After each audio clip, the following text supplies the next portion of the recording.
Hi, welcome to episode 510 of The Corner of Knit and Tea. My name is Laura. I'm also known as Fluffy Kira on Instagram and Blue Sky. I blog over at thecornerofknitandtea.com, which is where this episode and every episode show notes will be. And I have an Etsy shop called The Corner of Knit and Tea, where I sell my handspun yarn and knitting patterns. Hi, how are you? I hope that you're doing well. It is Monday, February 24th. I can hardly believe this month is over, but it is a short month, and so the end of the week it is. I had a really inspiring weekend, and I have lots and lots to share with you, and I'm also a little exhausted and fighting hard to stay with getting with the Monday spirit. Sometimes I feel like you need a weekend for your weekend. Today's podcast is going to be a little out of the ordinary in the sense that I am covering neither knitting nor spinning. As I talked to you last week, I started feeling twinges in my arm, and so I decided to take last week off of knitting and spinning because those were the things that were really making my arm ramp up. So what I decided to do was I spent last week doing some embroidery on a piece that I have shown you before but haven't been working on lately. So I have brought that back to show you. And then I spent all weekend sewing and quilting. And so I plan to talk about that today. So if you're not into either of those things, then I totally understand if you want to skip this episode. I picked up my knitting last night, and I'm pleased to report that my arm actually feels a lot better. So there will be more knitting next week, but this week, unfortunately, there is no knitting. So if that is your mainstay, then this one may not be the episode for you. However, I'm not going to go that deeply into quilting. I'm just going to talk about some of the things that I'm working on. So I hope that you'll stay and join me. So there is tea this week. I made sure to bring tea, and I'm drinking it in my knitting mug, which is about all the knitting content you're going to get. But I am drinking a sort of new to me tea today. It is a new to me tea, but it is not a new to me tea provider. So I knew about Friday afternoon tea a while ago. I bought some teas from them years and years ago, and they are still producing tea. They are, I believe, out of the Seattle area, but I can't remember for sure. They are known for producing a variety of kind of fandom type teas, Dungeons and Dragons, pop culture, kind of fun stuff like that.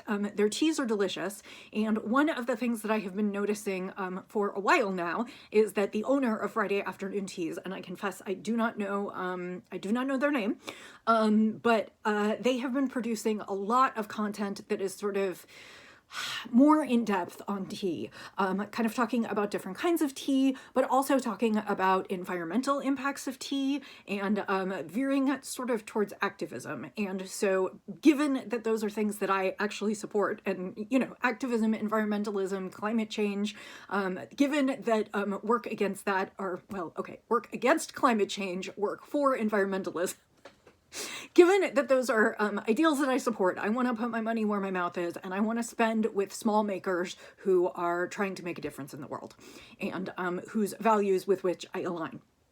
So I went ahead and placed an order, and today I am drinking Second Breakfast, which of course is a Lord of the Rings reference, and this is a black tea with roasted barley, apple, ginger, and cinnamon, and it smells delicious. I love teas with roasted barley or toasted rice, like the, not matcha, but sencha green, and often they have toasted rice in them, and so I was really keen to try this. It smells delicious. I can definitely smell the apple and cinnamon, and so I have brewed that up, and I am ready to enjoy a cup of Second Breakfast, even though it is approximately 1 o'clock in the afternoon, and it is actually just past lunchtime.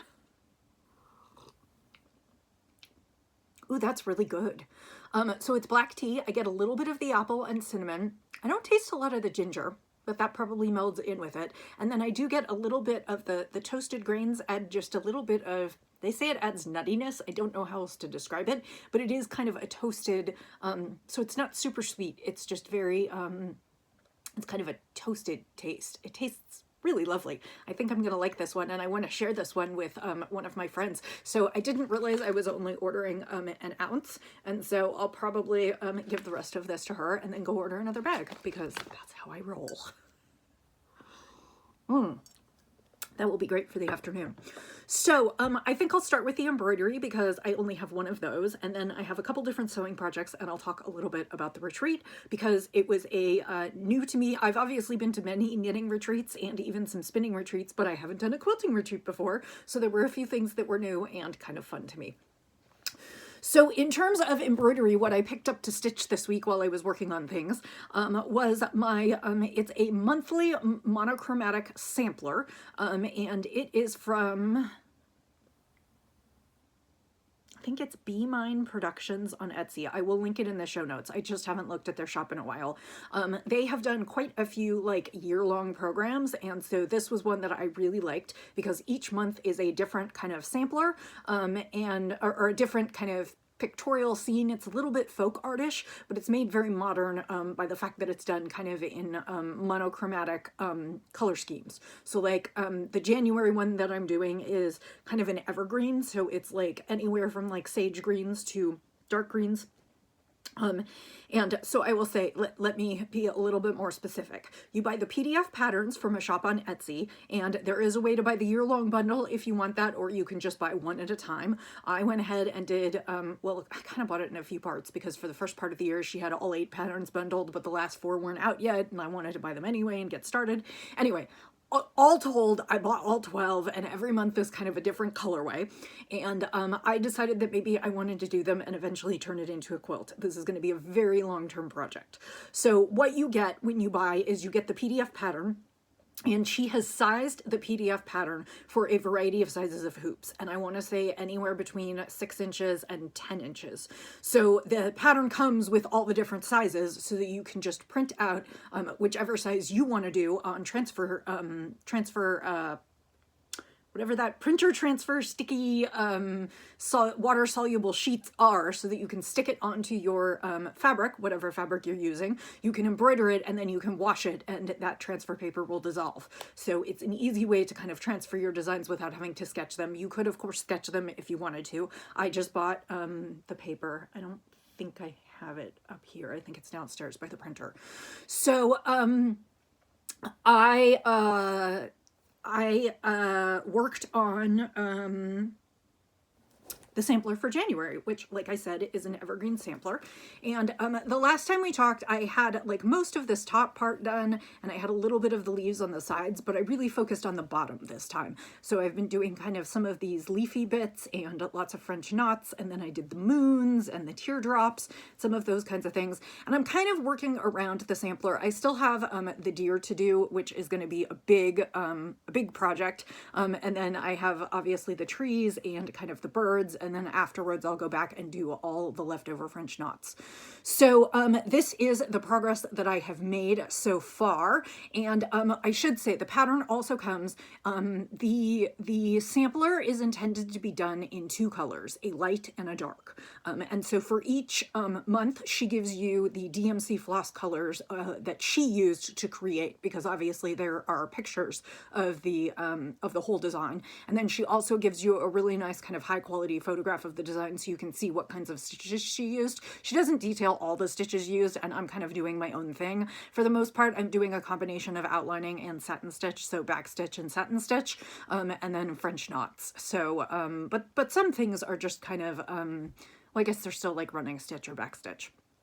Anyway, I went into my floss box, and because I didn't want to buy anything if I could avoid it, I went ahead and just used the colors that I had, and so I am using more than 2 colors. I picked a variety of colors that kind of fit into this colorscape, and so that is what I'm doing. So there actually are more than 2 colors here. There are lots of different shades, and I am making progress on this, and I'm hoping maybe I will continue to keep this in rotation for the next week or 2, and maybe count this as one of the whips that I want to finish up. February's is in shades of red, and I do have quite a few shades of red, and so maybe I can finish this up and start on the next one.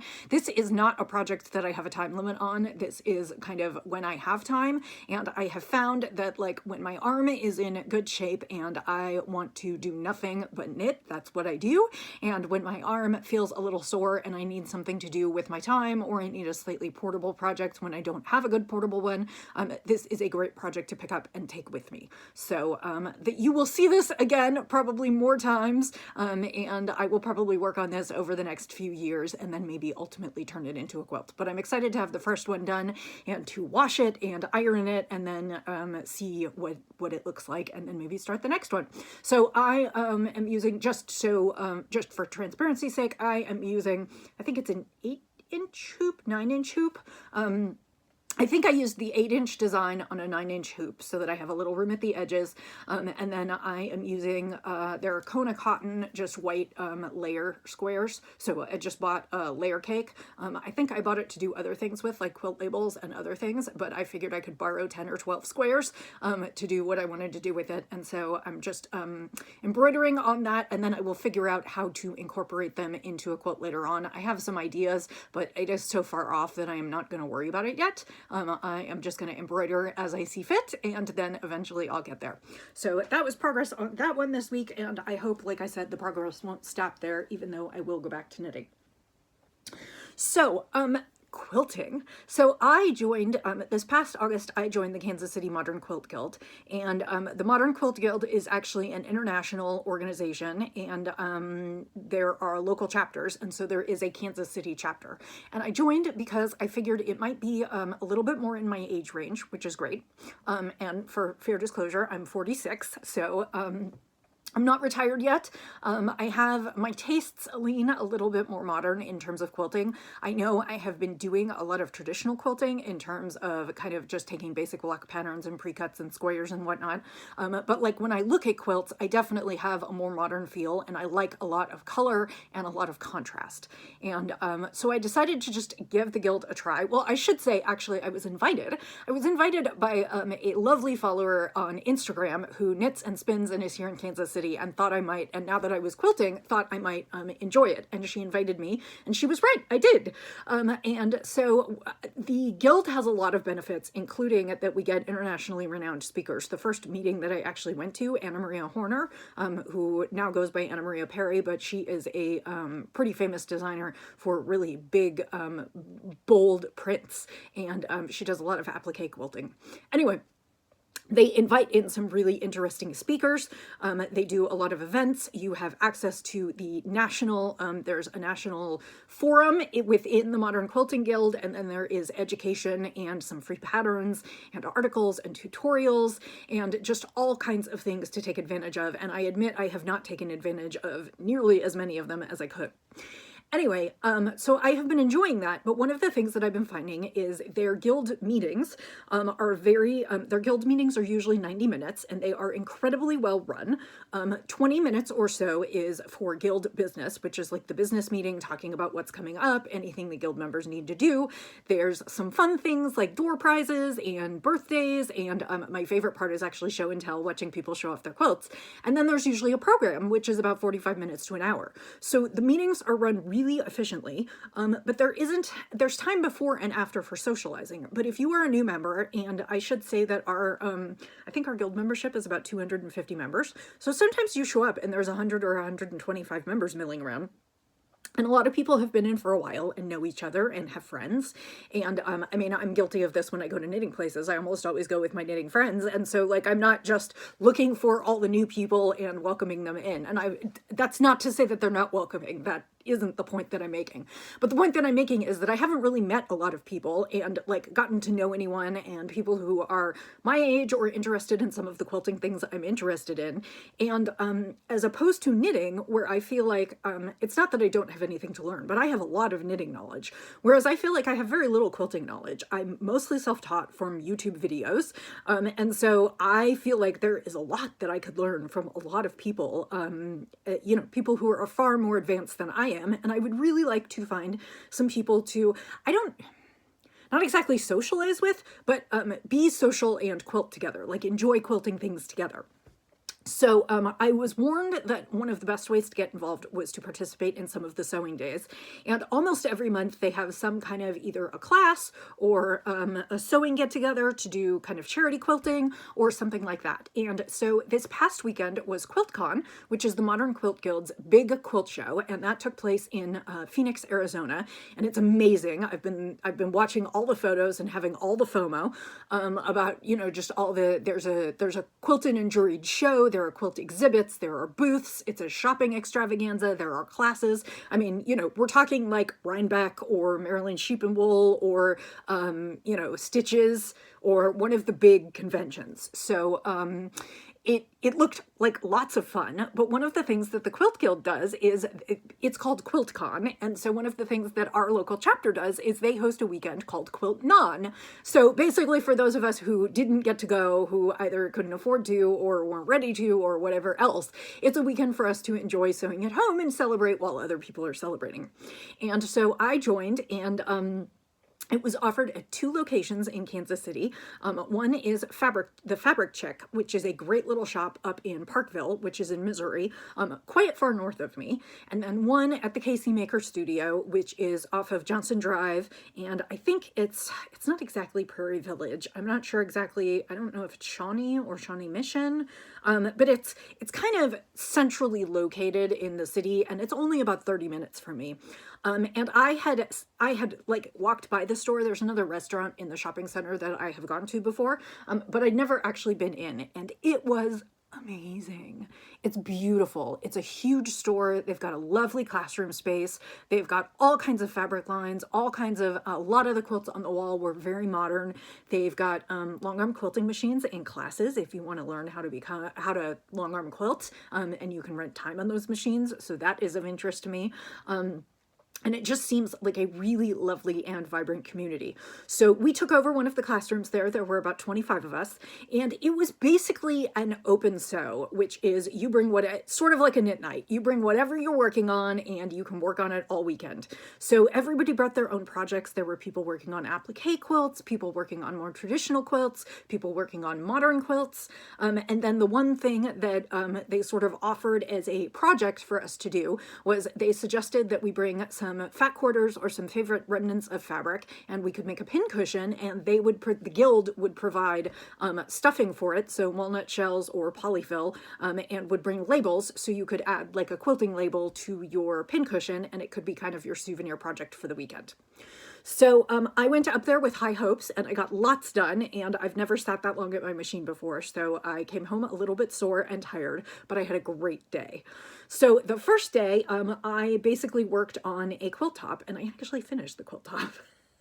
So the first day, I had decided that I wanted to do another charity quilt. I worked a Missouri Star event a while ago, and there were some leftover goodie bags and some fabric after the event that like had been given out as prizes, and they just had some leftovers. And one of the people who was running the event sent us home with some souvenirs, so which was very kind of them and very fun, and you know, one of the fun perks of working for them. The layer cake that I received was it is from Andover Fabrics, and it's an Adita Sitar, who is Laundry Basket Quilts, and it was her beach house collection. And the fabric is absolutely stunning. It is 2 shades of blue and cream, and then kind of a yellow ochre tan honey color. And it's very floral, and it's very, the colors are me, but the fabric is not really me. And so I decided that I was going to make a lap quilt out of it. I was going to do it to practice, and I was going to do it as a donation quilt, because I have given away many of the quilts that I have been working on as natural disasters arise and donations arise. And so I would like to work on some, both because I have some fabric that I've gotten through various sources, you know, mystery layer cakes or various things. I just decided that I wanted to work through some things and, you know, give myself more practice and end up with a donation quilt. So the quilt pattern that I chose is double slice. It is a pattern by Missouri Star, and it begins with a layer cake. And basically what you do is, the first thing that you do is you get all your layer cake squares together, and you cut them in, I don't want to give away all the details. You can get them in the tutorial video. There isn't really, there's not a printed pattern. I just got all my details from the tutorial, and I will link to the YouTube tutorial in the show notes. but it is a layer cake, and basically you sort of, the first cut that you make is you cut the layer cake sort of 1/3, 2/3, and then you start with, this is brilliant because I had to watch the tutorial to figure out how it was done, so it was like really great. So you take your layer cake, you cut all your layer cake squares 1/3, 2/3, and you try and keep them in order the way they were stacked when you got them. And then you work from one stack right side up and one stack upside down. So basically you're working backwards through the color progression. In this case, it was like a very light white and cream all the way through like a dark navy blue. And so you're matching those kind of back and forth. And you sew those back together. And then you iron it flat, and then you open it up and twist it the other direction, and then you cut it in half. So double slice because you're cutting twice, and then you're sort of mixing and matching all these pieces together so that when you're done, what you get is a whole bunch of blocks that look like they're related because they're all from the same collection, but they're not exactly the same. And then you go ahead and lay out the blocks, and layer cakes usually have 42 pieces of fabric, and so either 40 or 42. And so then you lay them out in formats. So with 42 blocks, I laid it out 6 by 7, which gives me approximately a 54 by 63 lap quilt. And you alternate their orientation, which is really fun because not only does it give it more movement in the quilt, it also means that for the most part, you do not have to match seams on this entire quilt. The only time you have to match your seams is when you're finally sewing the blocks together in rows, and then sewing your rows together, you do have to match to see if they, or you do have to kind of match them together and hopefully nest your seams, which is what happens when you iron the seams from one row one way and the other row the other way, and then the seams kind of like snuggle and fit together. They kind of butt up against each other in a way that's really convenient and kind of reduces bulk as you're opening and ironing them. So I'm just gonna, without further ado, I'm gonna show you the quilt. These are the fabrics. Like I said, it's navies and light blues and lots of florals and paisleys. And this is the top that I finished. And hopefully I'm gonna show you the direction that doesn't have the error in it, because there is one error, because apparently I'm not perfect and I can't produce something without an error. But this is the quilt top. So it's a decent sized quilt top. It will be a lovely lap quilt. But as you can see, I just matched them up and rotated them around, and I tried not to be too precious as I laid them out. There are a couple pictures on my Instagram of how I laid it out, like on the quilt wall. And I tried not to be too precious. I just tried not to have the same fabrics touching each other. And so there are just some really, really lovely colors in there. And I thought that I had backing fabric for this at home. I had ordered some backing fabric for another project that I hadn't used, and I thought I would use it for this one, and then I realized that it doesn't match at all. So I went and looked in the clearance section at the store, and I found some really lovely backing fabric in kind of this dark yellow color. Like it's a dark kind of yellow honey color, and so that is going to be the backing of the quilt and the binding. And I think I'm going to try and do this one myself, even though it is fairly large. It's larger than anything I've done on my machine so far. But I think I'm going to try it. Let me come back in frame now. I think I'm going to try it. So my next step is to kind of lay this out and make my quilt sandwich, which is the top and the batting and the backing, and then figure out how I want to quilt it. I think I want to quilt it fairly lightly. One of the things that I learned on the last couple quilts that I worked on was that, like, I really love free motion quilting and doing intricate designs and kind of dense quilting on the things that are going to go up on my wall. And I like a little bit less quilting on the designs where I am going to use them as sort of bed quilts or something to really wrap up in, because the dense quilting makes the fabric just a little bit stiffer, and looser quilting makes it much more drapey and squishy. Both of them will be squishy, and they'll all go in the washing machine and be kind of wrinkly and cuddly and lovely before I give them away, but that's just kind of how it works. So that was the first project, and this took me all of the first day. I finished sewing these blocks up towards the end of the first day, and I'm really surprised I got it all done in one day. I never would have done that at home, because I would have done like step 1, and then I would have stopped and taken a break and gone to knit, and then the next day I would have done step 2, and I kind of put this together in 4 steps, so it was pretty easy, but it was a lot of work, and but it was also a lot of fun, and I felt really accomplished. So the second day I went back and I decided that I wanted to make a pincushion, and I wasn't sure what kind of pincushion I wanted to make, and I they said bring your favorite piece of leftover fabric that you've always wanted to use. And I didn't really have one of those. So I stumbled just a little bit. I found a partial quilt, or I found a leftover quilt block from my Halloween quilt. So I don't know if you remember that. I've showed that a few times before, but I found a leftover quilt block, which I had done with Dresden's and a variety of fabrics. And then I found a little bit left over from one of the colors. And so this is my pincushion. It's a little big. I think I'm probably going to put a button in the middle. It's actually got some needles in it, some sewing needles and embroidery needles. I think I'm going to put a button in the middle of it, but I stuffed it with walnut shells and then just a little bit of polyfill, and I machine sewed everything except for the last little bit where I had to tidy it up, and it's not as neat as I would like it to be, but it is perfectly serviceable, and now I have a large lovely pincushion to sit on my sewing table. So, and I want to say it's about a 5x5, maybe a 6x6. I started with 9x9 blocks and I screwed some things up, so I had to sacrifice a little bit. But yeah, it's a good size pin cushion, but I'm really, really liking it. So then I decided to start on another quilt. And this was actually planned. I had already decided that I wanted to start on this quilt after. I didn't think I would get done necessarily with the quilt top that I showed you, but I knew that I wanted this to be my next quilt. And it is called Berry Jam. It is a modern quilting pattern by Tia Curtis, who is also a member of the Kansas City Modern Quilt Guild, and she is also a fabulous long armor. And it is basically a square quilt made of alternating strips of fabric. You can do it either in solids or in prints. There is a background fabric, and it kind of creates a square. I will link the pattern in the show notes. It's very hard to describe. Basically, it's a square quilt that's done kind of like a log cabin, and each of the log cabin pieces is like pieces with vertical stripes. So it's got lots of stripes and lots of movement. And I decided that one of the things that I am kind of a sucker for is fat quarter bundles.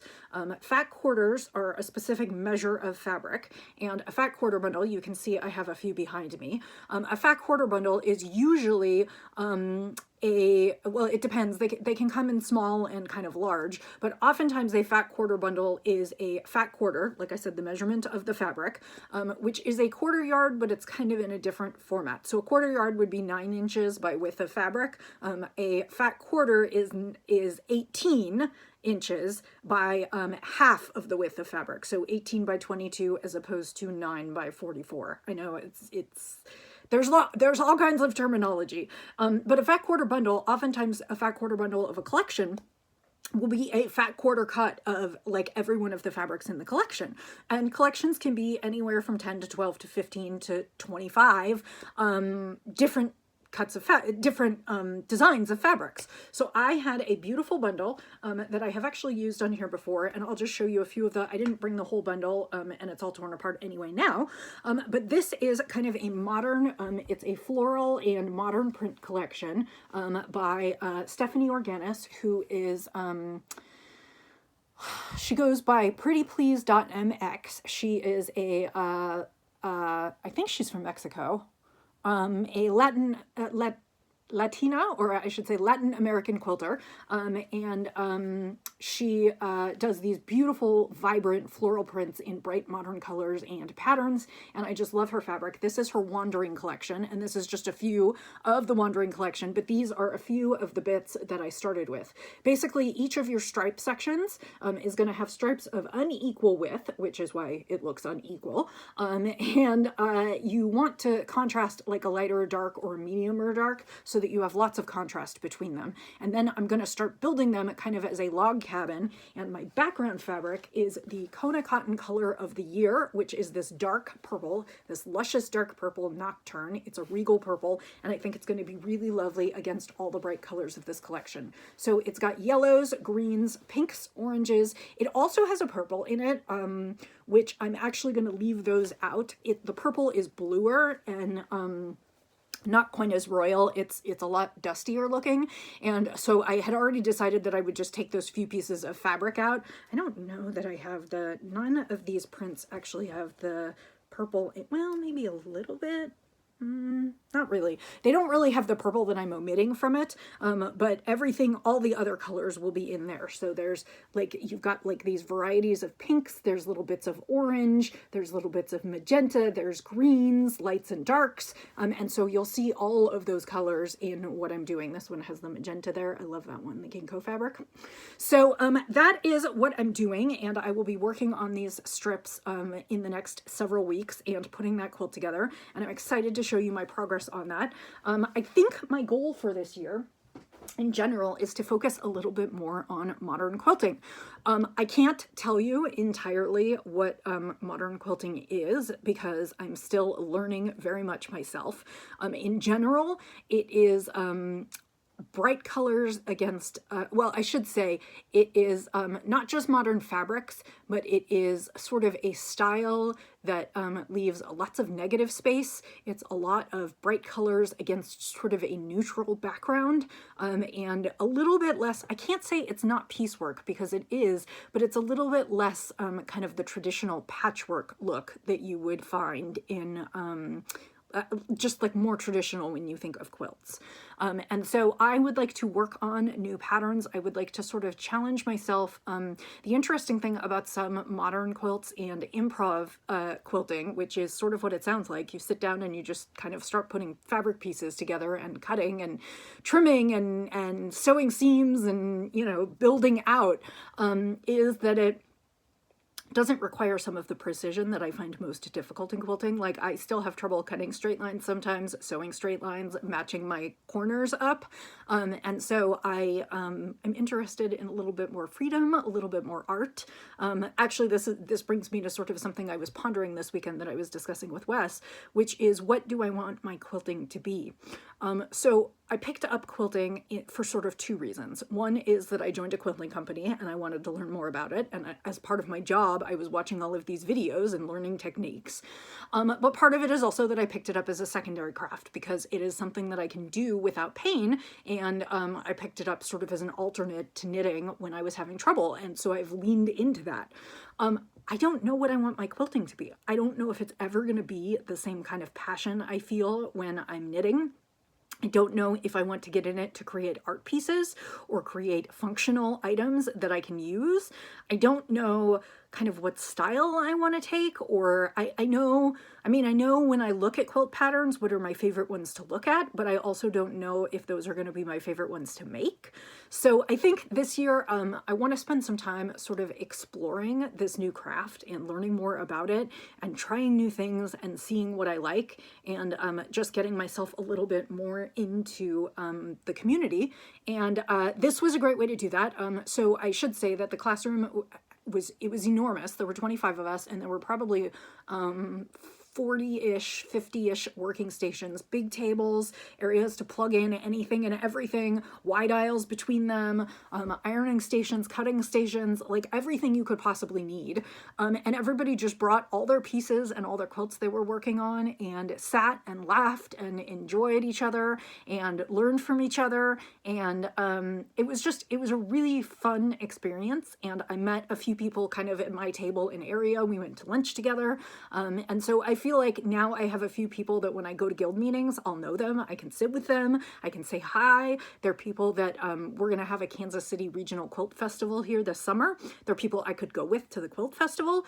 You know, just people that I more so than ever, I find that I'm kind of a loner in this quilt world because I haven't been doing it for years and built a friend group on it. So, you know, I was just looking for more inspiration, people to spend time with and chat about things with, maybe people to pick some tips up from. Hopefully, maybe I'll be able to help people someday. Anyway, so that was kind of my experience. It was lovely. It was a long weekend. I was exhausted. I didn't realize how physical sewing is, even if you're just sitting at a table or standing up and pressing. Very much the same way that like if I sit and knit for 12 hours, my body's going to be sore. My body is a little bit sore today. But it was just a wonderful experience, and I wouldn't hesitate to sign up for it again. I will sign up for it again next year, and I'm kind of looking forward. The next few months are going to be busy, but I'm kind of looking forward to what other opportunities I could take advantage of this year. So that is this week's episode. I managed to prattle on for almost 35 minutes about embroidery and sewing with no knitting. I apologize to those of you who are knitting diehards. I promise there will be knitting content next week, and this will not become a quilting podcast, at least not more than in part, because my heart is with knitting, but I will be doing some other crafts and sharing them. So I hope that you have a lovely week ahead. I hope that you are surviving the weather. It's supposed to be absolutely gorgeous here this week. It's supposed to be 55 and 60, which is a welcome respite after weeks of single-digit temperatures. So I hope that you have some lovely tea, that you are having a good afternoon, that you find crafty pursuits this week. And I will say, as I always do, happy knitting, happy spinning, and happy sipping, and I'll see you next time.